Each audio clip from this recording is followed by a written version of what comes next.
ವಿದ್ಯಾರ್ಥಿಗಳೇ, 7ನೇ ತರಗತಿ ಗಣಿತ, ಅದರಲ್ಲಿ ಸುತ್ತಳತೆ ಮತ್ತು ವಿಸ್ತೀರ್ಣ ಎನ್ನುವ ಪಾಠದ ಅಭ್ಯಾಸ 11.3ರ 8, 9 ಮತ್ತು 10ರ ಲೆಕ್ಕಗಳನ್ನು ಈ ವಿಡಿಯೋದಲ್ಲಿ ಬಿಡಿಸೋಣ.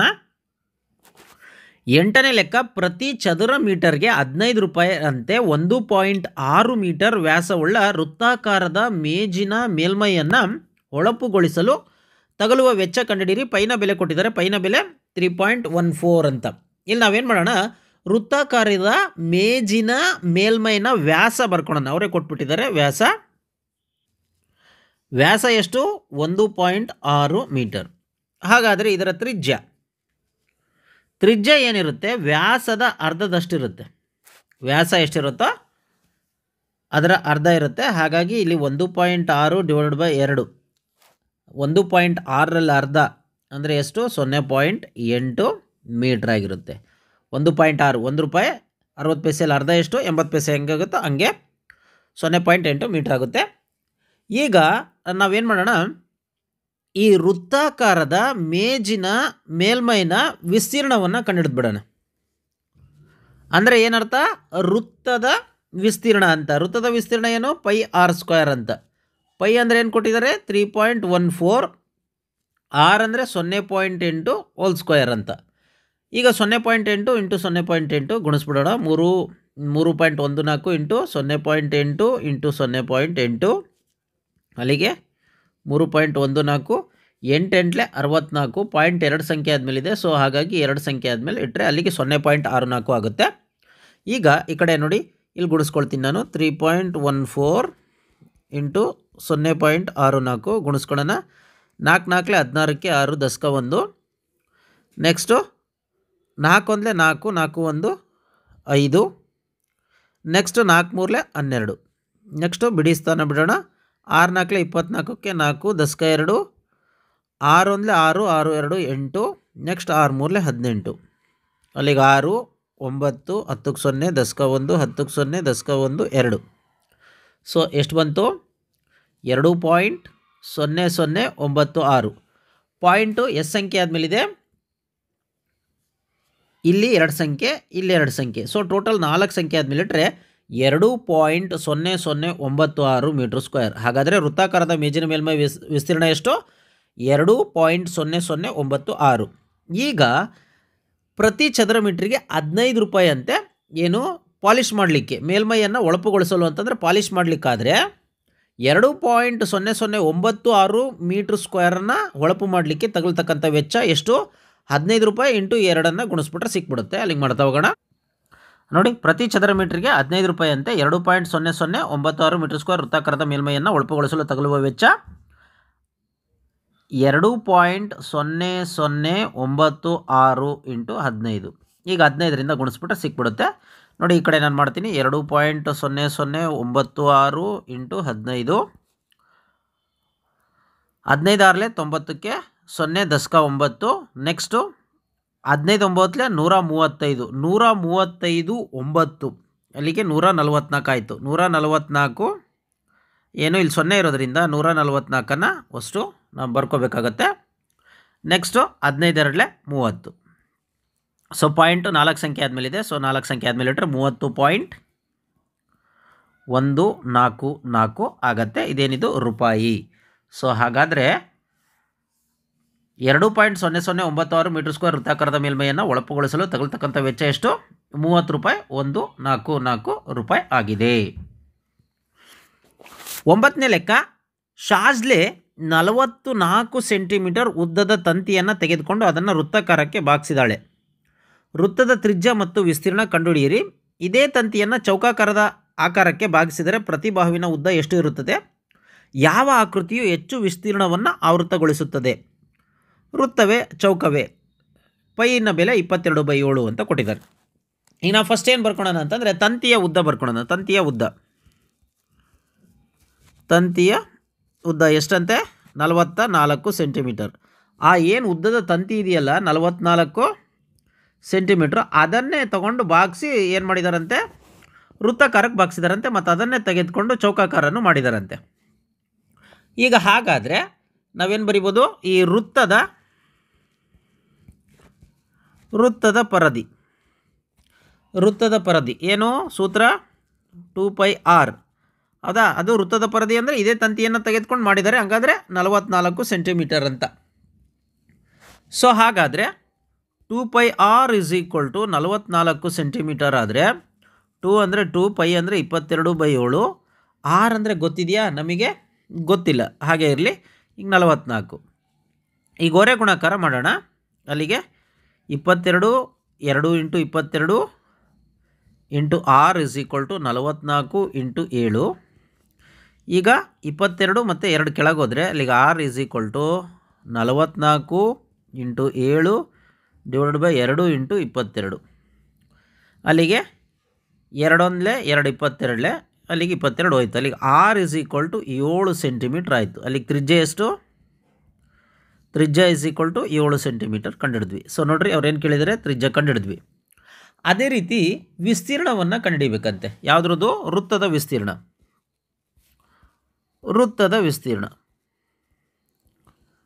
ವೃತ್ತದ ವಿಸ್ತೀರ್ಣ ಏನು? πr². π ಅಂದರೆ 22/7, r² ಅಂದರೆ 7². ಅಲ್ಲಿಗೆ ಇಲ್ಲಿ ಮಾಡ್ತೀನಿ ನೋಡಿ, ಈ ಕಡೆ 22/7, 7² ಅಂದರೆ 7 × 7. ಅಲ್ಲಿಗೆ 17 ಕ್ಯಾನ್ಸಲ್ ಆದರೆ 7 2 14 4 10 1 7 2 14 1 15 154 ಸೆಂಟಿಮೀಟ್ರ್ ಸ್ಕ್ವೇರ್. ಯಾವುದು? ವೃತ್ತದ ವಿಸ್ತೀರ್ಣ ಏನು? 154 ಸೆಂಟಿಮೀಟ್ರು. ಈಗ ಏನು ಮಾಡಿದ್ದಾರೆ, ಇದೇ ತಂತಿಯನ್ನು ತೆಗೆದುಕೊಂಡು ಚೌಕದ ಆಕಾರಕ್ಕೆ ಭಾಗಿಸಿದ್ದಾರೆ ಅಂತ. ಅದನ್ನು ನೋಡಿ, ಇದೇ ತಂತಿಯನ್ನು ಚೌಕಾಕಾರಕ್ಕೆ ಭಾಗಿಸಲಾಗಿದೆಯಂತೆ. ಹಾಗಾದರೆ ಚೌಕದ ಸುತ್ತಳತೆ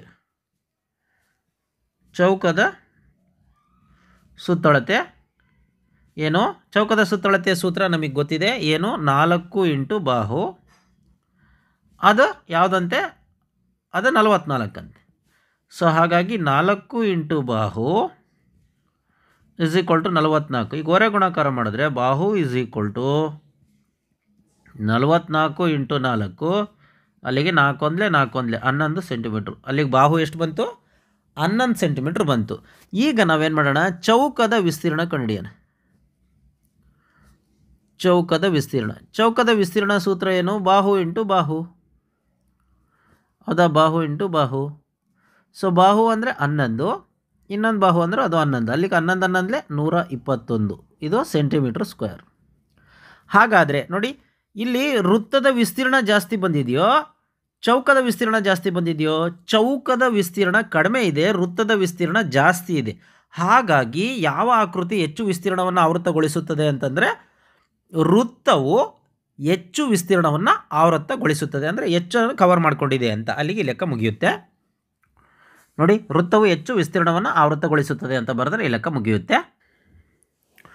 10ನೇ ಲೆಕ್ಕ, ತ್ರಿಜ್ಯ 14 ಸೆಂಟಿಮೀಟರ್ ಇರುವ ವೃತ್ತಾಕಾರದ ಕಾರ್ಡ್ಬೋರ್ಡ್ ಶೀಟ್ನಿಂದ, ಅಂದರೆ ಇದೇನು ಶೀಟ್ ಇದೆಯಲ್ಲ, ಇದು ಕಾರ್ಡ್ಬೋರ್ಡ್ ಶೀಟು, ಇದನ್ನು ತೆಗೆದುಕೊಂಡು ಏನು ಮಾಡಿದ್ದಾರೆ? 3.5 ಸೆಂಟಿಮೀಟ್ರ್ ತ್ರಿಜ್ಯವುಳ್ಳ 2 ಸಣ್ಣ ವೃತ್ತ. ನೋಡಿ, ಈ ಕಣ್ಣಿನ ರೀತಿ ಏನಿದೆವಲ್ಲ ಸಣ್ಣವು, ಇವು 2 ವೃತ್ತಗಳನ್ನು ಹಾಕಿದ್ದಾರೆ. ಮತ್ತು ಒಂದು ಆಯತ. ಆ ಆಯತದ ಉದ್ದ ಅಗಲ ಎಷ್ಟಿದೆ? 3 ಸೆಂಟಿಮೀಟ್ರು ಉದ್ದ, ಅಗಲ 1 ಸೆಂಟಿಮೀಟ್ರ್ ಇರ್ತಕ್ಕಂಥ ಒಂದು ಆಯತವನ್ನು ಹೊರತೆಗೆದಿದ್ದಾರಂತೆ, ಕಟ್ ಮಾಡಿ. ಹಾಗಾದರೆ ಶೀಟ್ನ ಉಳಿದ ಭಾಗದ ವಿಸ್ತೀರ್ಣ ಎಷ್ಟು ಅಂತ? ಈ ಕಣ್ಣು ಮತ್ತು ಈ ಬಾಯಿ ಏನು ಆಕಾರವನ್ನು ತೆಗೆದುಬಿಟ್ರೆ ಇನ್ನು ಉಳಿದ ಈ ಶೀಟಿನ ವಿಸ್ತೀರ್ಣ ಎಷ್ಟು ಅಂತ ಕೊಟ್ಟಿದ್ದಾರೆ. ಪೈನ ಬೆಲೆ ಕೊಟ್ಟಿದ್ದಾರೆ 22/7 ಅಂತ. ಇಲ್ಲಿ ನಾವೇನು ಮಾಡೋಣ? ವೃತ್ತಾಕಾರದ ಶೀಟ್ನ ತ್ರಿಜ್ಯ ಬರ್ಕೊಳ್ಳೋಣ. ಎಷ್ಟು? 14 ಸೆಂಟಿಮೀಟ್ರ್ ಅಂತೆ.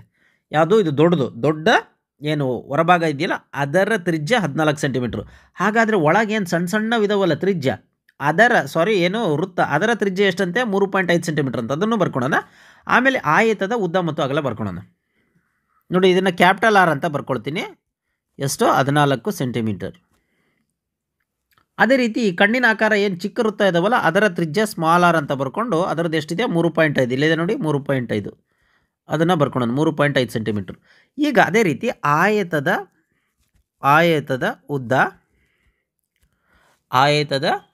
ಉದ್ದ ಏನು? ಉದ್ದನ L ಅಂತ ಕರೀತಾರೆ. ಎಷ್ಟಂತೆ? 3 ಸೆಂಟಿಮೀಟ್ರು. ಆಯತದ ಅಗಲ ಎಷ್ಟು? ಅದು 1 ಸೆಂಟಿಮೀಟ್ರ್ ಅಂತ ಲೆಕ್ಕದಲ್ಲಿ ಕೊಟ್ಟಿದ್ದಾರೆ. ಸೊ ಈಗ ಲೆಕ್ಕದ ಪ್ರಕಾರ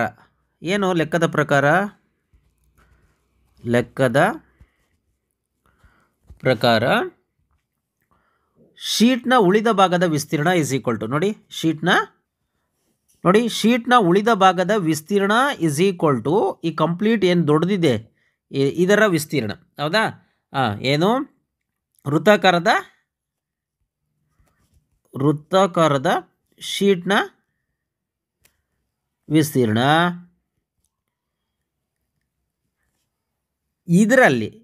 ಇದರಲ್ಲಿ ನಾವು ಏನನ್ನು ಕಳಿಬೇಕು? ಎರಡು ಚಿಕ್ಕ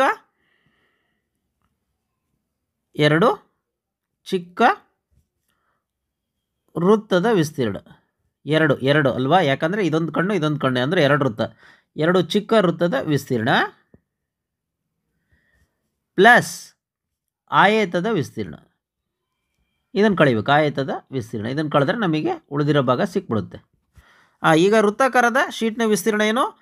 πr². ಯಾಕೆ ಅಂದರೆ ಇಲ್ಲಿ ಆರ್ ಅಂತ ತೆಗೆದುಕೊಂಡಿವಿ. ಹೌದಾ? ಮೈನಸ್ ಎರಡು ಚಿಕ್ಕ ಅಂತಂದರೆ 2 ಇಂಟು πr². ಸ್ಮಾಲ್ ಆರ್ ತೆಗೆದುಕೊಂಡಿದ್ದೀನಿ. ಪ್ಲಸ್ ಆಯತದ ವಿಸ್ತೀರ್ಣ ಏನು?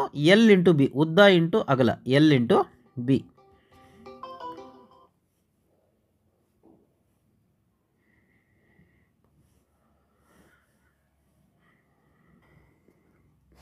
ನೋಡಿ 22/7 ಇಂಟು 14 ಇಂಟು 14 ಸ್ಕ್ವೇರ್ ಅಂತಂದರೆ ಮೈನಸ್ 2 ಇಂಟು 22/7. ಇಲ್ಲಿ 3.5 ಎರಡು ಸರಿ ಗುಣಿಸಿದಾಗ ನೋಡಿ ಈ ಕಡೆ ಇದೆ 3.5 ಇಂಟು 3.5 ಗುಣಿಸಿದ್ರೆ 12.25 ಆಗುತ್ತೆ. ಅದನ್ನು ಇಲ್ಲಿ ಬರ್ಕೊಂಡಿದ್ದೀನಿ ಪ್ಲಸ್ 3. ಈಗ ನೋಡಿ 7 1 7 2 14. ಇಲ್ಲಿ 7ರಿಂದ 12.5 ಭಾಗಿಸ್ತೀನಿ ನಾನು. ನೋಡಿ 12.25 ಇಲ್ಲಿ 7 7 1 7 5 ಉಳಿತು. ಹೌದಾ? ಪಾಯಿಂಟ್ ಅಂದರೆ 2 ತೊಗೋಬೇಕು ಅಂದರೆ ಪಾಯಿಂಟ್ ಕಟ್ಕೋಬೇಕು ಇಲ್ಲಿ ನಾವು, ಯಾಕಂದರೆ ಪಾಯಿಂಟ್ ಇರೋದರಿಂದ. ಅಲ್ಲಿಗೆ 7 7 49. 12ರಲ್ಲಿ 9 ಹೋದರೆ 3, 5 ಕೆಳಗಿಳಿಸ್ಕೊಳ್ಳೋಣ. 7 5 35 ಅಂದರೆ ಎಷ್ಟು ಬಂತು? ಇದು ಈಗ ನೋಡಿ 22 2 44 ಕರೆಕ್ಟಾ? ಇಂಟು 14. ಇಲ್ಲಿ ನೋಡಿ ಇದೆಷ್ಟು ಬಂತು? 1.75 ಮೈನಸ್ ಇದು 2 22 44 ಇಂಟು 1.75 ಪ್ಲಸ್ 3. ಇದು ಬ್ರ್ಯಾಕೆಟ್ ಕ್ಲೋಸ್. 44 14 ನೋಡಿ ಈ ಕಡೆ ಮಾಡ್ತೀನಿ. 14 4 56ಕ್ಕೆ 6 10 5 14 4 56 56 5 61. ಅಲ್ಲಿಗೆ ಎಷ್ಟು ಬಂತಿದ್ದು? 616 ಬಂತು. 616 ಮೈನಸ್ ನೋಡಿ ಈ ಕಡೆ ಮಾಡ್ತಾ ಹೋಗ್ತೀನಿ ನಾನು. 44 ಇಂಟು 1.75 ನೋಡಿ 5 4 20ಕ್ಕೆ 0 10 2 5 4 22 22 ಬಿಡಿ ಸ್ಥಾನ ಬಿಡ್ತೀನಿ. 7ರಿಂದ 7 4 28ಕ್ಕೆ 8 10 2 7 4 28 2 30. ನಂತರ ಬಿಡಿ ಸ್ಥಾನ 10ರ ಸ್ಥಾನ ಬಿಡ್ತೀನಿ. 1ರಿಂದ 1 4 4 1 4 4 ಅಲ್ಲಿಗೆ 0 8 2 10ಕ್ಕೆ 0 10 1 3 3 4 7 ಇಲ್ಲಿ 7. ಅಲ್ಲಿಗೆ ಪಾಯಿಂಟು 2 ಸಂಖ್ಯೆ ಆದಮೇಲೆ ಇಟ್ಟರೆ 77 ಬರುತ್ತೆ. ಹೌದಾ? ಸೊ ಇದು 77 ಪ್ಲಸ್ 3. ಈಗ ಈ ಕಡೆ ನೋಡಿ 616 77 ಪ್ಲಸ್ 3 ಕೂಡಿದ್ರೆ 80 ಬಂತು. ಅಲ್ಲಿಗೆ 616ರಲ್ಲಿ ನೋಡಿ ಇಲ್ಲಿ 616ರಲ್ಲಿ 80 ಕಳೆಯೋಣ. ಅಲ್ಲಿಗೆ 6ರಲ್ಲಿ 0 ಹೋದರೆ 6. ಹೌದಾ? 11ರಲ್ಲಿ 8 ಹೋದರೆ 3, ಇಲ್ಲಿ 5 ಉಳಿತು. 536 ಬರುತ್ತೆ. ಸೊ 536 ಇದು ವಿಸ್ತೀರ್ಣ ಆಗಿರೋದ್ರಿಂದ ಸೆಂಟಿಮೀಟರ್ ಸ್ಕ್ವೇರ್ ಆಗುತ್ತೆ. ಹಾಗಾಗಿ ಏನು ಶೀಟ್ನ ಉಳಿದ ಭಾಗದ ವಿಸ್ತೀರ್ಣ ಎಷ್ಟು? 536 ಸೆಂಟಿಮೀಟರ್ ಸ್ಕ್ವೇರ್ ಆಗುತ್ತೆ.